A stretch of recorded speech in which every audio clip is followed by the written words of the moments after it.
안녕하세요. 월요일 셀트리온 방송을 시작하겠습니다.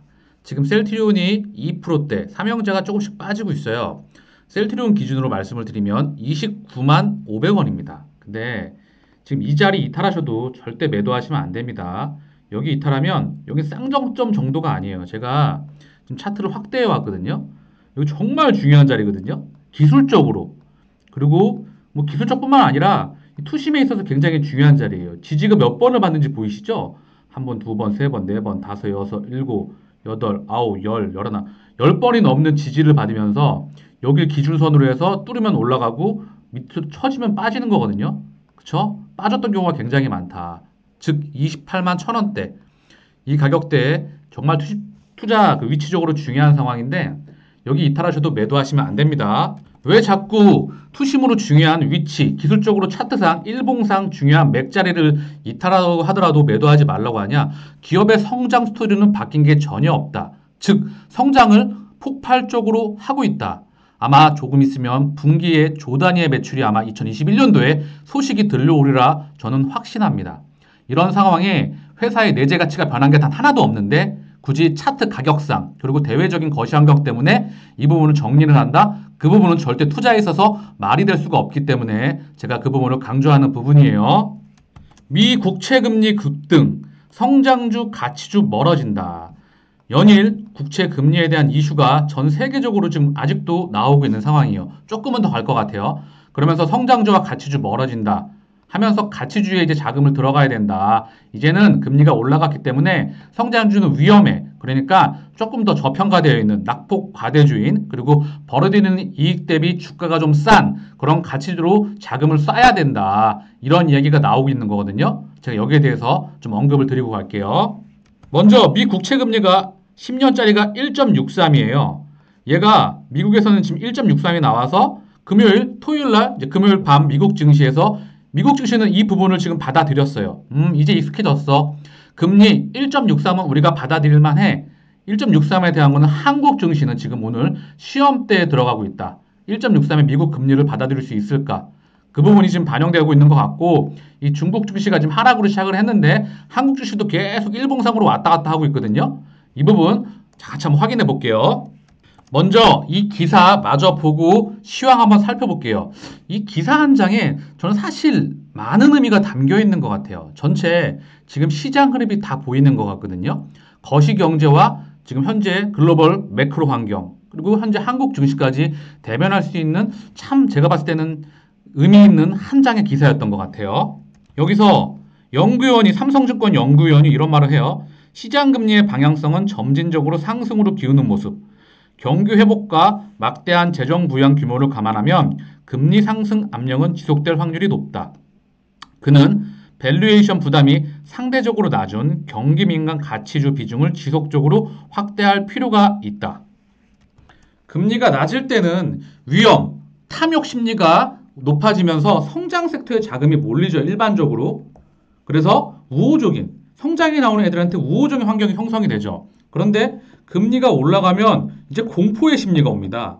그러면서 이거 무서운 거 아니야? 그러면서 상대적으로 가치가 싼 낙폭 과대주 그리고 가치주의 자금이 몰리죠. 그래서 이 안전한 섹터에 자금이 와야 된다라고 하면서 증시에서 자금이 일시적으로 왔다 갔다 하면서 일로 옮겨지죠. 보통 금리가 올라가면은.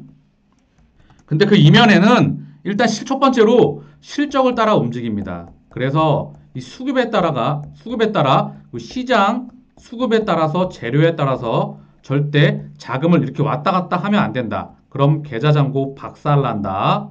왜? 수급이라는 놈은요.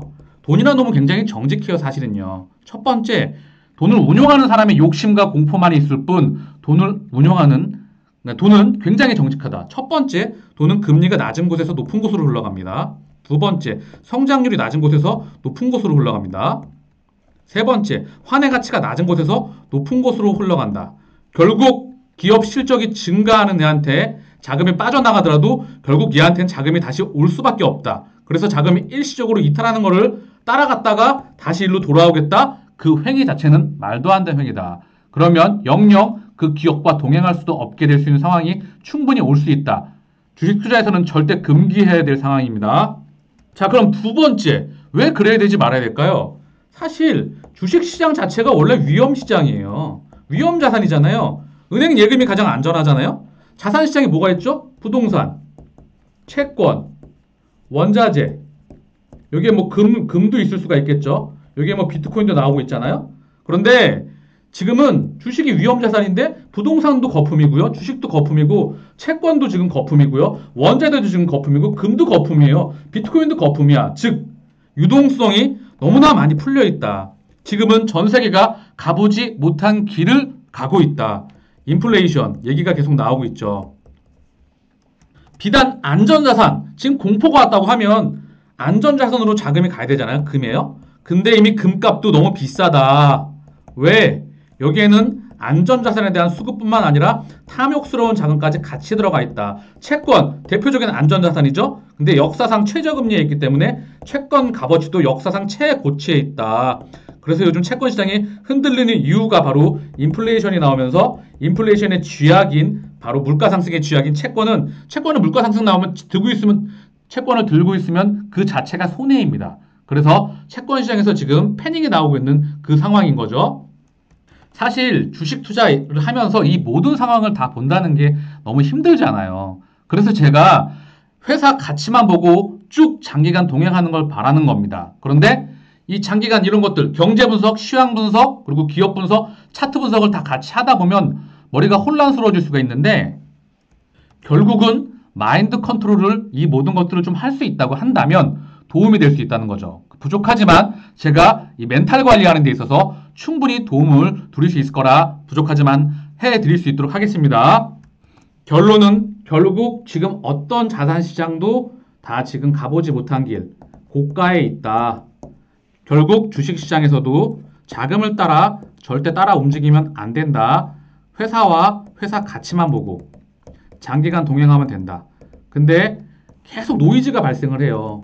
노이즈가 발생을 한다는 거는 증시에서 그리고 글로벌 증시에서 실물 경제에서 그리고 국내 시황에서 노이즈가 발생을 하면 멘탈이 박살납니다. 그래서 이런 것들에 대한 정확한 흐름 캐치가 필요하다는 거죠. 이런 부분에서 제가 계속 도움을 드리겠다고 하는 거예요. 왜? 멘탈 가치, 멘탈 관리가 첫 번째이기 때문에. 그래서 제가 다른 거 다 안 보고 기업 하나만 보고 장기간 동행할 수 있다고만 한다면 그 부분을 가는 게 가장 좋겠죠. 그 다음 기사 볼게요. 국채 금리 상승에도 불구하고 반면 증시 조정폭이 크지 않아 16일에서 17일에 열리는 FOMC에서 제롬 파월 연방준비제도 이사회 의장이 어떤 발언을 할지 주목된다. 이번 주에 이거 굉장히 중요하거든요. 증시가 어떻게 될지, 빠그러질지, 한번 조정을 받을지, 다시 올라갈지 이 부분 굉장히 중요한 건데 저는 두 가지로 보고 있어요. 사실 입으로만 립 서비스만 하고 구두상으로 경제는 잘 가고 있고 우리 미국 경제는 충분히 이 물가 상승을 감당할 수 있을 만큼 올바른 방향으로 가고 있다. 라고 언급을 하면서 마사지만 할 줄 알았는데 이게 유럽에서 먼저 움직였어요. 국채금리가 뛰는 거를 좌시하지 않겠다. 그래서 이 부분에 대해서 충분히 ECB는 움직일 준비가 되어 있다라고 먼저 쳤거든요. 그래서 지금 사실 미국 중앙은행 이번에 연준 회의에서도 한번 기대를 해볼 만하다. 연준에 남아있는 카드는 크게 네 가지거든요. 첫 번째 YCC, 일드 커브 컨트롤, 두 번째 오퍼레이션 트위스트, 세 번째 마이너스 금리, 네 번째 회사채 매입. 이런 것들이 남아있습니다. ETF를 통해서. 여러 가지 많이 남아있는데 이 카드에 대한 부분을 발언을 할지 한번 지켜볼 필요는 있어요. 결국 연준의 움직임은 이렇게 보면 될 것 같아요. 자산시장, 그중에 증시가 대표적이잖아요. 미국 증시가 살짝 조정을 받고 아니면 조정을 받고 행동에 나설지 아니면 조정받기 전에 이거를 떠받치기 위해서 구두상으로 발언을 할지 이게 두 가지 핵심 키포인트입니다. 미국 증시와 전 세계 증시를 바라보는 두 가지 관점이에요. 그 다음 FOMC 회의와 더불어 이제 중요한 게 또 하나가 나와요. 18일 바이든 행정부 출범 이후 처음으로 개최되는 미중 고위급 회담도 지켜볼 필요가 있다. 미국 측에는 재무장관, 국가안전부 보좌관, 중국 측에는 중앙정치국 국무위원과 왕이 외교부장. 지금 실세가 지금 만나는 거거든요. 이제 미중 무역전쟁, 패권전쟁이 화면 위로 수면 위로 계속 가라앉다가 잊을만 하면 계속 나오잖아요. 계속 나오고 있는데 여기서 미국과 중국은 홍콩, 그리고 위구르족 인권, 대만, 황금, 무역, 다양한 부분에 대해 논의할 것. 그래서 서로 더욱 강경한 스탠스를 취하고 협상 분위기가 부정적일 거고 주식시장은 부정적인 반응으로 반응할 수가 있는 거죠. 이것 또한 체크해야 될 중요 포인트 사항에 왔습니다. 미중 패권 전쟁은 절대 단기간에 끝날 게 아닙니다. 세계 1위를 향한 세계를 지배하기 위한 싸움이기 때문에 절대 이거는 해결되지 않습니다. 그런데 이번에 이제 해결되지 않는 부분은 홍콩 당연히 안 되죠. 대만도 안 됩니다. 자국 영토 이런 부분인데 어떻게 이게 해결이 되겠습니까? 또한 위구르족 인권도 굉장히 안 될 것 같고 무역 부분은 좀 해결이 될 수가 있겠죠. 어느 정도는. 그리고 환경 이 부분도 해결될 수 있다. 지금 반도체 가격이 급등을 했고 반도체 초호황에는 사실 이 중국 반도체 업체에 대해서 파웨이를 비롯해서 여러 가지 중국 반도체 기업, 뭐 칭화윤이 자금상으로 여러 어려움을 겪고 지금 문제가 많잖아요. 그래서 반도체 공급이 딸리면서 지금 이제 가격이 나오는 부분이거든요. 그래서 이런 부분에 대한 거는 약간씩 조율이 가능하겠죠. 그러나 절대 이 부분은 합의가 불가능하다. 계속 시장에서 시간이 흐를 때마다 언제든지 튀어나올 수 있는 이슈이다. 그 부분을 참고사항으로 미국과 구소련에 대해서 예전에 어떻게 패권 전쟁을 벌였는지 짧게 말씀을 드리고 마칠게요. 뭐냐 하면 지금은 미중 패권 중국으로 바뀌었지만 이 중국 이전에 사실 구소련이 있었거든요. 해체됐잖아요. 얘네랑 싸울 때 어떻게 싸웠냐면 첫 번째가 경제 성장률 게임을 했어요. 경제가 빠그러지는 놈이 먼저 지는 거거든요. 경제 성장 첫 번째로 고금리, 두 번째로 강달러, 세 번째로 보호무역, 네 번째로 압도적인 재정정책 기회에 있는 인프라 투자. 이 네다섯 가지의 칼을 통해서 경제 성장률 게임을 합니다. 근데 이때 구소련이 이 경제 성장률 게임에서 이 네 가지의 칼을 못 버티면서 지게 되죠. 그러면서 해체가 되면서 미국은 다시 한번 치고 나갑니다. 중국과 미국도 지금은 경제 패권 전쟁을 하고 있어요. 왜냐하면은 지금 핵 전쟁을 하게 되면 지구가 공멸할 수가 있잖아요. 군사 전쟁을 벌이게 되면.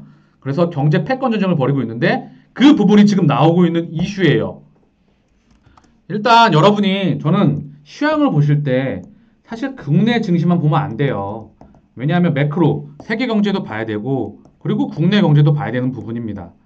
그래야 전반적인 큰 흐름을 볼 수 있거든요. 크게도 보면서 작게도 보고 작게도 보면서 크게도 봐야 전체적인 큰 흐름을 볼 수가 있어요. 그렇잖아요. 한국은 수출로 먹고 살잖아요. 그쵸? 왜냐하면 미국과 이 중국, 대만, 홍콩, 한국의 수출 제1순위 국가잖아요. 그 다음 미국이에요. 당연히 한국은 수출, 실물 거래를 얘네랑 하기 때문에 당연히 해외 경제를 봐야죠. 또한 달러에서 여기 자금을 갖고 오잖아요. 금융시장하고 얘네랑 직결대가 되어 있고 또한 중국 시장하고도 금융시장이 연결되어 있잖아요. 사실 장기적으로 이제 요즘 최근에는 이제 그 중국 시장과 계속 연동돼서 움직이지만 결국 달러에 대한 조절은 미국에서 하고 있습니다. 그래서 시황을 보실 때, 경제를 보실 때, 금융을 보실 때 매크로도 꼭 같이 봐야 된다.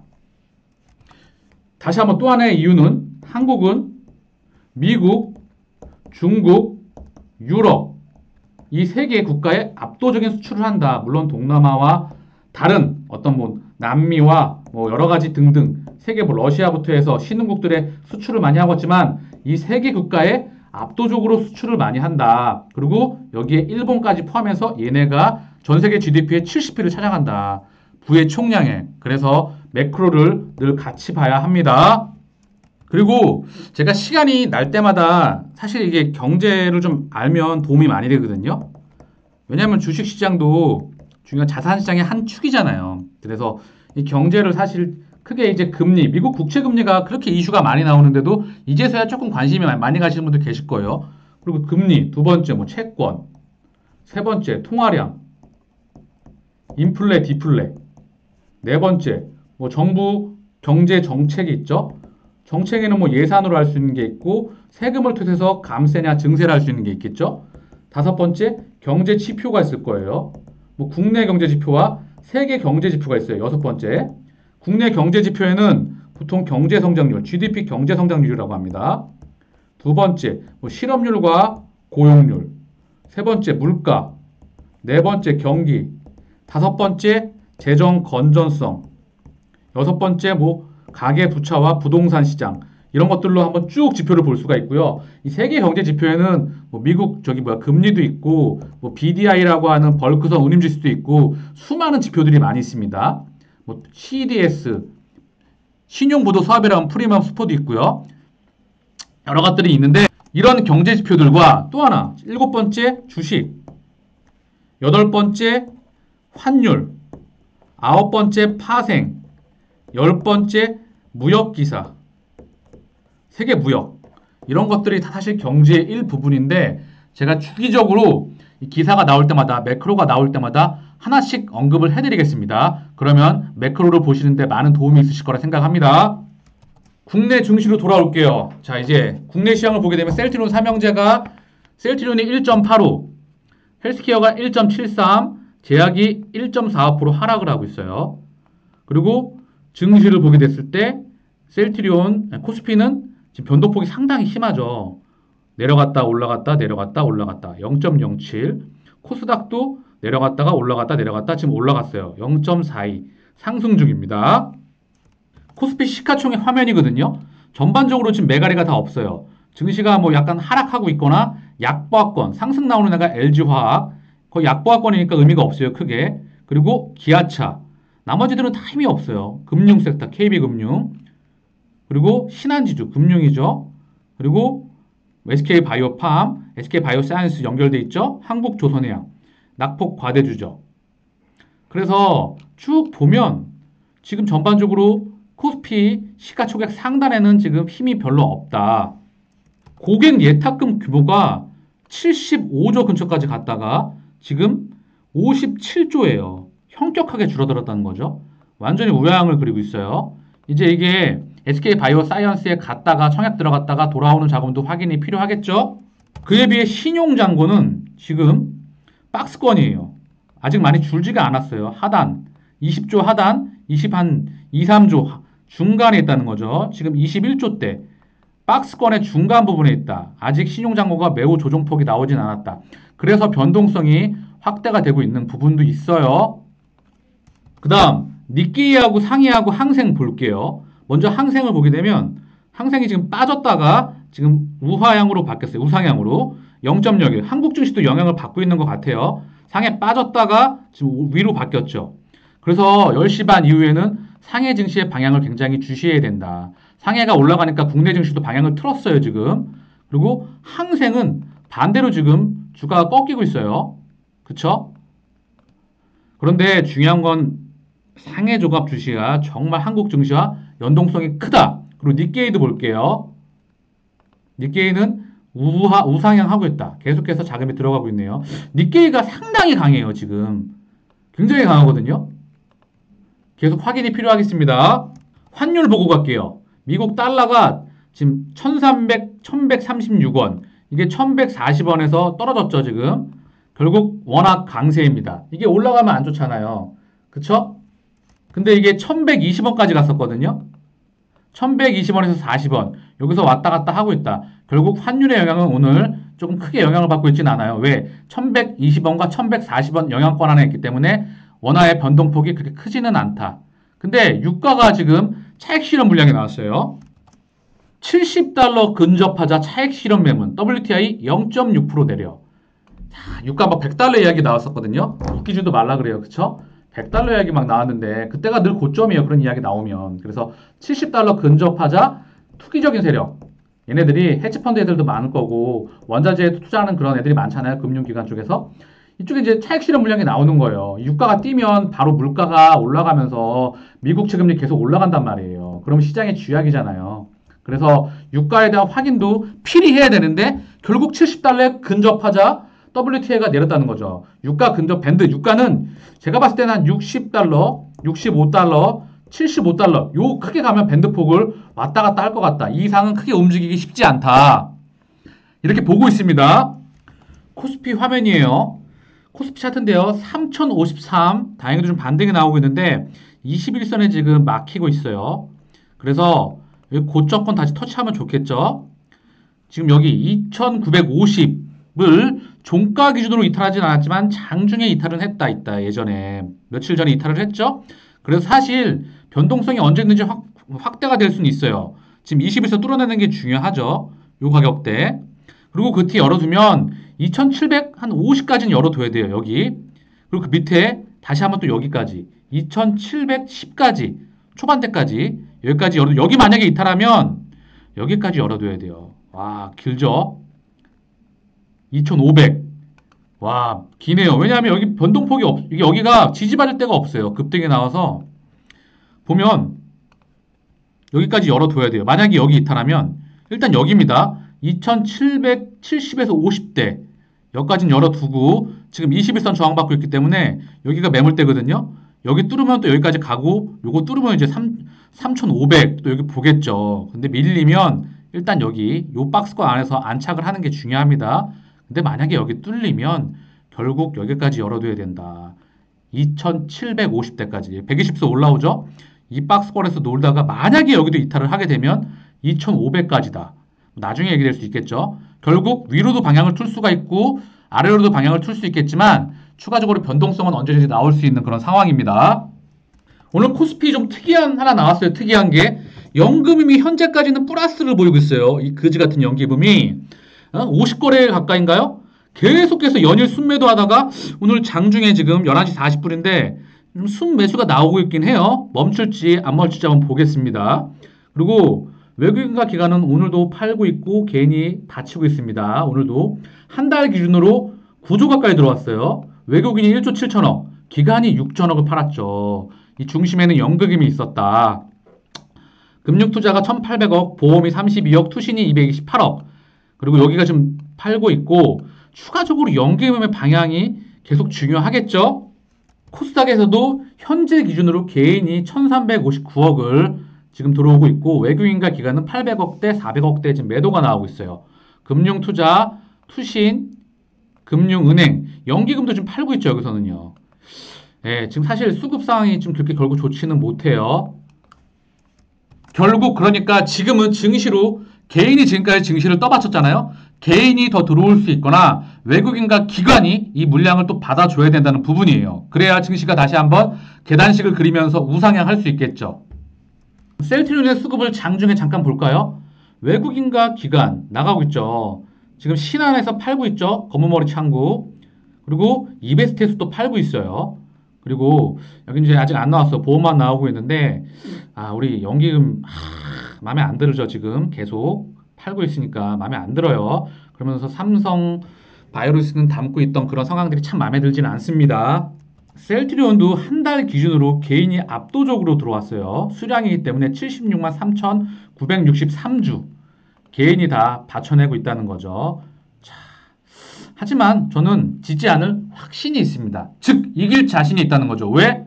회사 가치에 변동이 하나도 없었기 때문에 오히려 2021년도 분기 조 단위의 매출이 기대되고 있는 상황이기 때문에 기대가 곧 현실로 바뀌는 그 순간 그걸 눈으로 확인하는 그 순간 그 부분은 고점을 뚫고 레벨업을 할 수 있으리라 확신합니다. 자 지금 지금 셀트리온 호가창인데요. 현재창인데 삼성은 좀 들어오고 있고 이베스트는 오늘도 열일하고 있어요. 그리고 신한에서 검은머리 좀 외국인 팔고 있죠. 이 부분이었던 것 같기도 하고 추가적으로 확인이 필요하겠지만 자 이런 상태입니다. 현재 호가창은요. 이 주작질도 4월 1일 시행이 되고 4월 달부터 이제 보게 되면 2주 정도 남았잖아요. 팔 하나 잘라버리는 건데 좀 해볼만 하지 않을까요? 자 마지막으로 셀트리온 화면 다시 한번 보고 갈게요. 제가 처음에 이 화면을 켜드렸던 이유가 여기를 운전하는 애들이 전주 애들이 여기를 이탈시켜버릴 수도 있어요. 여기 굉장히 맥자리인데 여기를 이탈시키게 되면 굉장히 투심이 망가질 거 아닙니까? 근데 중요한 건 회사 가치가 망가져서 아니면 회사에 내부적으로 어떤 문제가 생겨서 여기 이탈하는 거라 생각하면 사실 봐야 돼요. 왜? 그건 회사 내부에 악재가 생긴 거니까 내부에 문제가 생긴 거니까 이게 펀더멘털이 훼손된 거 아니야? 이런 거라면 문제가 있죠. 근데 셀트리온에 문제가 전혀 없기 때문에 사실 셀트리온에 내부적으로 문제가 있었던 적이 거의 없었죠. 펀더멘탈적으로 말이에요. 그래서 지금 기술적으로 여기를 이탈하더라도 전혀 신경 쓰지 않아도 된다. 왜? 앞으로 셀트리온은 계속해서 성장을 해나가기 때문에 제가 100번도 넘게 셀트리온 방송을 한 이후로 펀더멘탈에 대해서 100번도 넘게 지겨울 정도로 말씀드리고 있기 때문에 문제가 전혀 없다. 동행하셔도 된다. 그리고 지금 대외적으로 증시가 변동성이 확대가 되고 있는 부분이 있어서 제가 계속해서 대외 경제, 매크로를 말씀드리는 부분이에요. 지금 중국 증시에서 중국 텐센트를 비롯해서 과징금 이야기가 나올 수 있거든요. 이게 아직 확인이 안 되고 있어요. 이게 확인되는 즉시 또한 영상을 올려서 만들어 드릴 수 있도록 할게요. 지금은 중국 증시, 그리고 뭐 미국 증시, 대외 경제 증시와 한국 또 시황과 그리고 기본적인 셀트리온에 대한 이슈들을 같이 복합적으로 앞으로 방송을 하면서 언급 드릴 수 있도록 하겠습니다. 그리고 오늘 시장 조성자에 대해서 미니 코스펙 200 선물 이야기 나왔죠. 다음 영상에서 또한 이것 또한 언급시켜 드릴 수 있도록 할게요. 마치겠습니다. 감사합니다.